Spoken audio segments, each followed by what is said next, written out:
ಆತ್ಮೀಯ H16 news ವೀಕ್ಷಕರೇ, ನಾನು ನಿಮ್ಮವ ಎಂ ಆಯೋಧ ಮಲ್ಲಪ್ಪ ಜೋತವರು. ಆಲ್ರೆಡಿ ನೀವು ಈ ಮಾಧ್ಯಮದ ಪ್ರತಿಯೊಂದು ವಿಡಿಯೋಗಳಲ್ಲಿ ಅಥವಾ ಪ್ರತಿಯೊಂದು ಟಿ ವಿಗಳಲ್ಲಿ ನಮ್ಮ DGMO ಲೆಫ್ಟಿನೆಂಟ್ ಜನರಲ್ ರಾಜೀವ್ ಗಾಯ್ ಅವರ ಸಂದರ್ಶನ ನೀವು ನೋಡಿರ್ತೀರಿ.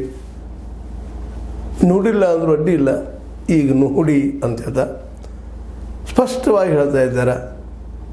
ನಾವು 100ಕ್ಕೂ ಅಧಿಕ ಉಗ್ರರನ್ನು ಸಂಹಾರ ಮಾಡಿದ್ದೀವಿ. ಉಗ್ರ ಸ್ಥಾನಗಳನ್ನು 9 ಸ್ಥಾನಗಳನ್ನು ಖುಲ್ಲಾ ಮಾಡಿದ್ದೀವಿ. ಭಾಳಷ್ಟು ಪಾಕಿಸ್ತಾನದಲ್ಲೇ ನಮ್ಮ ದಾಳಿಯಿಂದಾಗಿ ಲಾಸ್ ಆಗ್ಯದ. ಪಾಕಿಸ್ತಾನ ಸೈನ್ಯ ಪೂರ್ಣ ಪ್ರಮಾಣದಲ್ಲೇ ಅಂಜು ಹೋಗ್ಯದ, ಅದಕ್ಕೆ ಕದನ ವಿರಾಮಕ್ಕೆ ಬಂದದ ಅನ್ನುವಂಥ ಮಾತುಗಳನ್ನ ಆಡಿದ್ದಾರೆ. ಮತ್ತಿನ್ನೂ ಮಾತಾಡುವಂಥ ವಿಷಯಗಳನ್ನು ಹೇಳಿದ್ದಾರೆ. DGMO ಮಿಲಿಟರಿ ಕಾರ್ಯಾಚರಣೆಗಳ ಮಹಾನಿರ್ದೇಶಕ DGMO ನಮ್ಮ ಲೆಫ್ಟಿನೆಂಟ್ ಜನರಲ್ ರಾಜೀವ್ ಗಾಯ್ ಅವರು ಈ ಮಾತುಗಳನ್ನು ಮಾತಾಡ್ತಾ ಇದ್ದಾರೆ. ಮತ್ತು ಯುದ್ಧದಿಂದ ನಮ್ಮದು ಹಾನಿ ಆಗುವುದನ್ನು ಅಂತ ಒಪ್ಪಿಕೊಳ್ತಾ ಅವರ 35-40 ಸೈನಿಕರನ್ನ, ತರಬೇತಿ ಪಡೆದ ಸೈನಿಕರನ್ನ ನಾವು ಇಲ್ಲಾಗಿಸಿದ್ದೀವಿ. ನಮ್ಮವರು, ನಮ್ಮ 5 ಜನ ನಮ್ಮ ಸೈನಿಕರು ಇಲ್ಲಾಗಿದ್ದಾರೆ ಅನ್ನೋ ಮಾತನ್ನು ಹೇಳ್ತಾ ವಾಸ್ತವಗಳನ್ನ ಪರಿಚಯ ಮಾಡಿಸ್ತಾ ಇದ್ದಾರೆ. ಭಾಳ ಗಂಭೀರವಾಗಿ ಏನೇನು ನಡೀತು ಅನ್ನೋದನ್ನು ಬಿಚ್ಚಿ ಹೇಳ್ತಾ ಇದ್ದಾರೆ. ವಿಶೇಷವಾಗಿ ನಾವು ಸಾಕಷ್ಟು ತೊಂದರೆ ಕೊಟ್ಟಿದ್ದೀವಿ ಅಲ್ಲೇ ಅನೇಕ. ಅದರಲ್ಲೂ ಮುಖ್ಯವಾಗಿ ನಾವು ಯುದ್ಧ ವಿರಾಮ ಘೋಷಿಸಿದ ಮೇಲೂ ಸಹಿತ ಪಾಕ್ ಸೈನ್ಯ ನಮ್ಮ ಎಲ್ಲವೂ ಮೇಲೆ ದಾಳಿ ಮಾಡಿದಾಗ ನಾವು ಅನಿವಾರ್ಯವಾಗಿ ಪ್ರತಿದಾಳಿನೂ ಮಾಡಿದ್ದೀವಿ. ಪ್ರತಿದಾಳಿ ಮಾಡಿ ಏನಪ್ಪ ಅಂತಂದ್ರೆ ವಿಶೇಷವಾಗಿ ರಫೀಕಿ, ಚಾಕ್ನಲ್, ಮುರಿದ್, ರಹೀಮ್ಯಾರ್ ಖಾನ್, ಸುಕೂರ್, ಚುನಿಯಾನ ಇವೇನು ಸೈನ್ಯ ಕೇಂದ್ರಗಳಿದ್ದು ಅವುಗಳನ್ನೆಲ್ಲ ಅವಧಗಳು ದಾಳಿ ಮಾಡಿದ್ದೀವಿ. ಎಲ್ಲೋ ಜನ ದಾಳಿ ಮಾಡಿ ಪ್ರತ್ಯುತ್ತರ ಕೊಟ್ಟಿದ್ದೀವಿ ಅದಕ್ಕೆ ದಿಟ್ಟವಾಗಿ.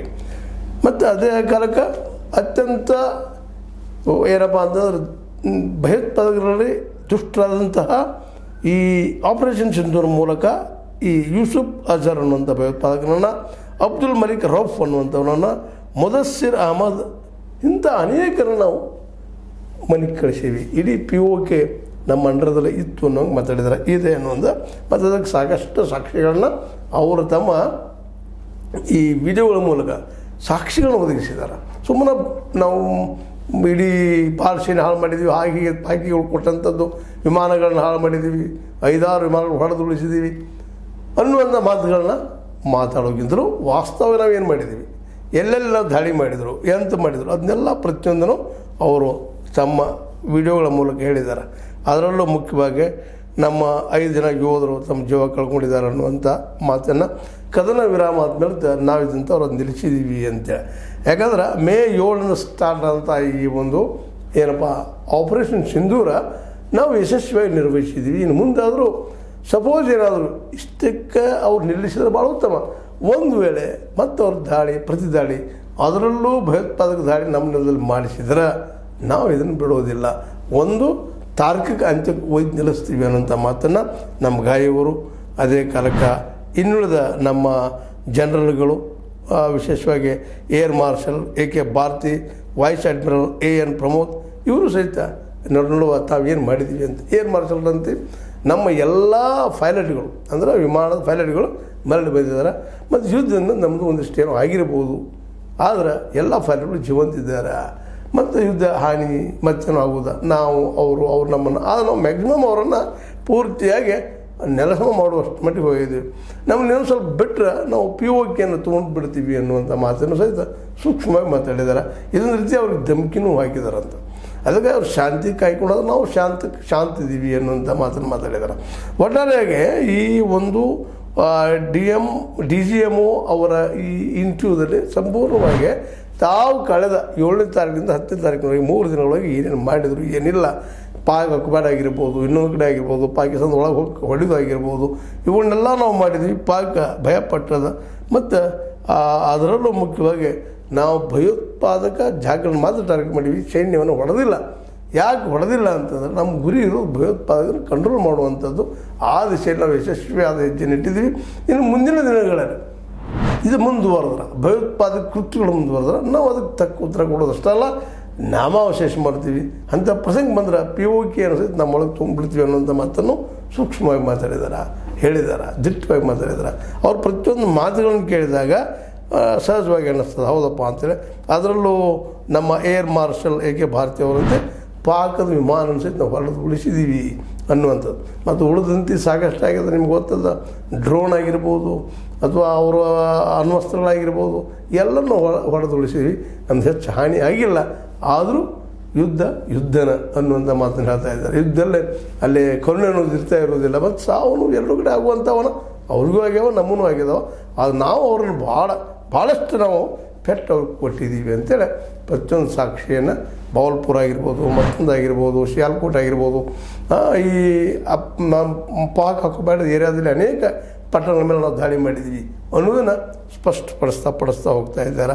ಮತ್ತು ಅದೇ ಕಾರಣ ನಮ್ಮಲ್ಲೂ ಆಗೋದಿಲ್ಲ ಅಂತಲ್ಲ ಅನ್ನುವಂಥದ್ದು.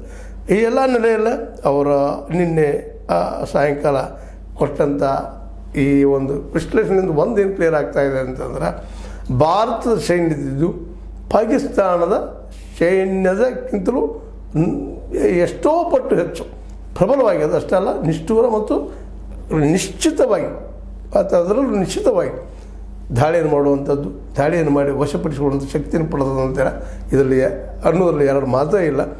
ಆದರೂ ಈ ಸೈನ್ಯಾಧಿಕಾರಿಗಳ ಒಂದು ಈ ಟೋಟಲಾಗಿ ನಾವು ವಿಶ್ಲೇಷಣೆ ನೋಡಿದಾಗ ನಮ್ಮ ಭಾರತೀಯರ ದಾಳಿ, ಸೈನ್ಯದ ದಾಳಿ ನಿಶ್ಚಿತವಾಗಿಯೂ ಪಾಕಿಸ್ತಾನದ ಜಂಗಾಬರವನ್ನು ಒಡಗಿಸಿದೆ ಅನ್ನೋದ್ರಲ್ಲಿ ಎರಡು ಮಾತಿಲ್ಲ. ಅದಕ್ಕಾಗಿ ಅವರು ಈ ಹೊಡೆತವನ್ನು ತಾಳಲಾರದಕ್ಕನ ಕದನ ವಿರಾಮದ ಘೋಷಣೆಗಾಗಿ ಅಮೇರಿಕೆಯೊಂದಿಗೆ ಮಾತಾಡಿ, ಚೈನಾದೊಂದಿಗೆ ಮಾತಾಡಿ ಏನೋ ಗದ್ದಲ ಮಾಡಿ ತಂದು ನಿಲ್ಲಿಸಿದ್ದಾರೆ. ಇದು ನಿಲ್ಲುವಂಥದ್ದು ಆಗಿರಲಿಲ್ಲ. ನಿಜವಾಗಿಯೂ ಅಮೇರಿಕ ಅಧ್ಯಕ್ಷ ಹೇಳಿದಾಗ ನಿಲ್ಲಬಾರ್ದಾಗಿತ್ತು ಮೋದಿಯವರು. ಆದರೂ ರಾಜಕೀಯ ಅಂತಾರಾಷ್ಟ್ರೀಯ ಪ್ರೆಷರ್ಗಳಿಂದ ಏನೋ ಒಂದು ನಿರ್ಧಾರ ತೆಗೆದುಕೊಂಡಿದ್ದಾರೆ. ಇದು ಸರಿಯೋ ತಪ್ಪೋ ಮುಂದಿನ ದಿನದಲ್ಲಿ ಗೊತ್ತಾಗುವಂಥ ವಿಷಯ. ಆದರೆ ಇನ್ನು ಮಾತ್ರ ಒಂದು ವೇಳೆ ಪಾಕ್ದಿದ್ದು ಭಯೋತ್ಪಾದನಾ ಚಟುವಟಿಕೆಗಳಿಗೆ ಅಥವಾ ಭಯೋತ್ಪಾದನೆಗೆ ಹಿಂಬು ಕೊಟ್ಟು ನಮ್ಮ ನೆಲದಲ್ಲೇ ನಿಶ್ಚಿತವಾಗಿ ನಾವು ದಾಳಿ ನಿಲ್ಲಿಸುವುದಿಲ್ಲ ಅನ್ನುವಂಥ ಒಂದು ದೃಢ ನಿರ್ಧಾರ, ಸಂಕಲ್ಪದ ನಿರ್ಧಾರ ತೆಗೆದುಕೊಂಡಿದ್ದು ಮಾತ್ರ ಭಾಳ ಗಮನಿಸಬೇಕಾದಂಥ ವಿಷಯ ಆಗಿದೆ. ಹೀಗಾಗಿ ಈ ನಮ್ಮ ಸೈನ್ಯದ ಮನೋಬಲವನ್ನು ಹೆಚ್ಚು ಮಾಡುವ ದಿಶೆಯಲ್ಲೇ ಮತ್ತು ಇದ್ದಿದ್ದು ವಸ್ತುಸ್ಥಿತಿ ಇರೋದು ಮ್ಯಾಕ್ಸಿಮಮ್ ಪ್ರಾಮಾಣಿಕವಾಗಿ ನಿಯರ್ ಟು ಟ್ರುತ್ ಅನ್ನುವಂಥ ದಿಶೆಯಲ್ಲೇ ಎಲ್ಲ ಮಾತಾಡಿದ್ದಾರೆ. ತಮ್ಮ ವೀಕ್ನೆಸ್ ಆಗಿರ್ಬೋದು, ತಮ್ಮ ಪ್ಲಸ್ ಪಾಯಿಂಟ್ ಆಗಿರ್ಬೋದು, ತಾವೆಲ್ಲ ಏನು ಹೊಡೆದ್ರು ಅನ್ನೋದಾಗಿರ್ಬೋದು ಎಲ್ಲನೂ ಹೇಳ ಅವರಿದ್ದಂಥವ್ರ ನಿನ್ನೆ ಕೊಟ್ಟಂತಹ ಒಂದು ಇಂಟರ್ವ್ಯೂ ಸಹಜವಾಗಿನ ಪಾಕಿಗೆ ಒಂದು ಎಚ್ಚರಿಕೆ ಕರೆಗಂಟೆನೂ ಹೌದು. ನಾವು ಅಂಥ ಪ್ರಸಂಗ ಬಂದರೆ ನಿಮ್ಮನ್ನ ಬಿಡೋದಿಲ್ಲಪ್ಪ, ನಿಮ್ಮ ಒಳಗೆ ಹೊಕ್ಕಾದ್ರೂ ನಾವು ಹೊಡಿತೀವಿ ಅನ್ನುವಂಥ ಮಾತುಗಳಾಡಿದ್ದಾರೆ. ಇದು ಒಬ್ಬ ಸೈನಿಕರು, ಅದರಲ್ಲೂ ಮುಖ್ಯವಾಗಿ ಈ ಒಂದು ಮೇನ್ ಈ ಮುಂದಿನ ದಿನದಲ್ಲಿ ಏನೋ ಮಾತುಕತೆ ಆಗೋದ್ಯಾವ ಅಂತ ಏನೋ ಹೇಳ್ತಾ ಇದ್ದಾರೆ DGM. ಅದೇನು ಮಾತುಕತೆ ಆಗ್ತದೆ ಏನೋ ಗೊತ್ತಿಲ್ಲ, ಅದು ಎಷ್ಟು ಮಟ್ಟಿಗೆ ಆಗ್ತದೆ ಗೊತ್ತಿಲ್ಲ. ಆದರೆ DGM ಮಾತ್ರ ಯುದ್ಧಕ್ಕೆ ಮಾತ್ರ ನಾವು ರೆಡಿ ಇದ್ದೀವಿ, ನಾವು ಇನ್ನು ಹಿಂದೆ ಸರಿ ಮಾತಿಲ್ಲ ಅನ್ನುವಂಥ ಮಾತುಗಳನ್ನು ಖಚಿತವಾಗಿ ಮತ್ತು ತಾವು ಮಾಡಿದಂಥ ದಾಳಿಗಳನ್ನು ಖಚಿತವಾಗಿ ಈ ದೇಶದ ಮುಂದೆ ಇಡುವ ಜೊತೆಗೆ ಅಂತಾರಾಷ್ಟ್ರೀಯ ಮಟ್ಟದ ಸಹಿತ ನಮ್ಮ ಸೈನ್ಯ ಎಷ್ಟೊಂದು ಬಲಿಷ್ಠದ ಅನ್ನೋದನ್ನು ತೋರಿಸುವಂಥ ಕೆಲಸವನ್ನು ಮಾಡಿದ್ದಾರೆ. ಈ ಕೆಲಸದಿಂದಾಗಿ ಸಹಜವಾಗಿ ಚೈನಾ ಆಗಿರ್ಬೋದು, ಅಮೆರಿಕ ಆಗಿರ್ಬೋದು, ರಷ್ಯಾ ಆಗಿರ್ಬೋದು ಮತ್ತು ಪಾಕಿಸ್ತಾನ ಸ್ವತಃ ಆಗಿರ್ಬೋದು ಒಳಗೊಳಗೆ ಭಾರತದ ಸೈನ್ಯದ ಬಗ್ಗೆ ಭಯ ಹುಟ್ಟಿದ್ದಂತೂ ಸುಳ್ಳಲ್ಲ ಅನ್ನೋದು ಅಷ್ಟು ಸ್ಪಷ್ಟದ. ಹಾಗಂತೇಳಿ ಯುದ್ಧಕ್ಕೆ ನಿಲ್ತಿದ್ದಾರಂತಲ್ಲ, ಅನಿವಾರ್ಯ ಬಂದರೆ ಆತ್ಮರಕ್ಷಣೆಗೆ ನಾವು ಬೇಕಾದ ಮಟ್ಟಿಗೆ ಹೋಗ್ತೀವಿ ಅನ್ನೋಂಥ ಸಂದೇಶನೂ ಈ ಮೂಲಕ ನಮ್ಮ ಏನಪ್ಪ ಅಂತಂದ್ರೆ DGM ರಾಜೀವ್ ಗಾಯ್ ಅವರು ಆಗಿರ್ಬೋದು, ಏರ್ ಮಾರ್ಷಲ್ AK ಭಾರತಿ ಆಗಿರ್ಬೋದು, ವೈಸ್ ಅಡ್ಮಿರಲ್ AN ಪ್ರಮೋದ್ ಅವರಾಗಿರ್ಬೋದು, ಈ ಎಲ್ಲರೂ ಕೂಡ್ಕೊಂಡು ಇವತ್ತು ಎಚ್ಚರಿಕೆ ಕೊಟ್ಟಿದ್ದಾರೆ. ಎಲ್ಲ ಈ ದೇಶಗಳಿಗೆ ಯಾರು ನಮ್ಮ ಪ್ರತಿಸ್ಪರ್ಧಿದಾರ ಅವ್ರಿಗೆಲ್ಲ ಎಚ್ಚರಿಕೆ ಕೊಟ್ಟಿದ್ದಾರೆ. ನೋಡ್ಬೇಕು ಮುಂದಿನಲ್ಲಿ ಏನಾಗ್ತದೆ ಅಂತೇಳಿ. ಏನಾದರೂ ಆಗಲಿ, ಒಂದು 100ಕ್ಕೂ ಅಧಿಕ ಉಗ್ರರು ಹತರಾಗಿದ್ದಾರೆ, 30-40 ಸೈನಿಕರ ತಮ್ಮ ಜೀವ ಕಳ್ಕೊಂಡಿದ್ದಾರೆ. ಇದರ ಅರ್ಥ ಏನಪ್ಪ ಅಂದರೆ ಸೈನ್ಯ ಈ ಭಯೋತ್ಪಾದಕರಿಗೆ ಸಹಾಯ ಸಹಕಾರ ನೆಲೆ ಕೊಟ್ಟಿದ್ದೀನಿ ಸುಳ್ಳಲ್ಲ ಅನ್ನೋದು ಇದನ್ನು ಕ್ಲಿಯರ್ ಆಗ್ತಾಯಿದೆ ಅಂತ ಹೇಳ್ತಾ, ನಮ್ಮ DGO ರಾಜೀವ್ ಗಾಯ್ ಅವರ ಈ ಇಂಟರ್ವ್ಯೂ ಆದಷ್ಟು ನೀವು ನೋಡ್ರಿ, ನಿಮಗೆ ಅನಿಸಿದ್ದನ್ನು ಹೇಳ್ರಿ. ಆದರೆ ಅವರ ಪ್ರತಿಯೊಂದು ಮಾತಿನಲ್ಲೂ ಒಂದು ಗಾಂಭೀರ್ಯ ಇದನ್ನು ಕಂಡ್ರೆ ಈ ದೇಶಕ್ಕೆ ಭವಿಷ್ಯದಲ್ಲಿ ದೊಡ್ಡ ಭವಿಷ್ಯದಪ್ಪ ಅನ್ನುವಂಥ ಮಾತು ಅನ್ನಿಸ್ತದೆ. ಯಾಕಂದ್ರೆ ಇಂಥ ಸುಭದ್ರವಾದಂಥ ಸೈನ್ಯ ನಮ್ಮ ಮೂರು ಇರೋದರಿಂದಾಗಿನ ನಾವು ಇವತ್ತು ಬಾರ್ಡರ್ಗಳಲ್ಲೇ ಇದ್ದಂಥ ಜನ ಆಗಿರ್ಬೋದು, ನಾವಿರ್ಬೋದು ನೆಮ್ಮದಿ ನಿದ್ರೆಯನ್ನು ಮಾಡ್ಬೋದು ಅಂತ ಹೇಳ್ತಾ ಅದೇನೋ ಆಗಲಿ, ನೀವು ಇದನ್ನು ಲೈಕ್ ಮಾಡಿರ್ಬೋದು, ನಾನು ತಿಳ್ಕೊಂಡಿದ್ದೀನಿ. ಲೈಕ್ ಮಾಡಿ, ಶೇರ್ ಮಾಡಿ, ಕಮೆಂಟ್ ಮಾಡಿ, ಜೊತೆಗೆ ಸಬ್ಸ್ಕ್ರೈಬ್ ಆಗೋದು ನಿಲ್ಲಿಸ್ಲಿಕ್ಕೆ ಹೋಗ್ಬಾರ್ದು. S16 ನ್ಯೂಸ್ ಅರ್ಥಾತ್ ಹೇ ಚೇತನ ಸತ್ಯದ ಕೈಗಂಗಡಿ ವಂದನೆಗಳು.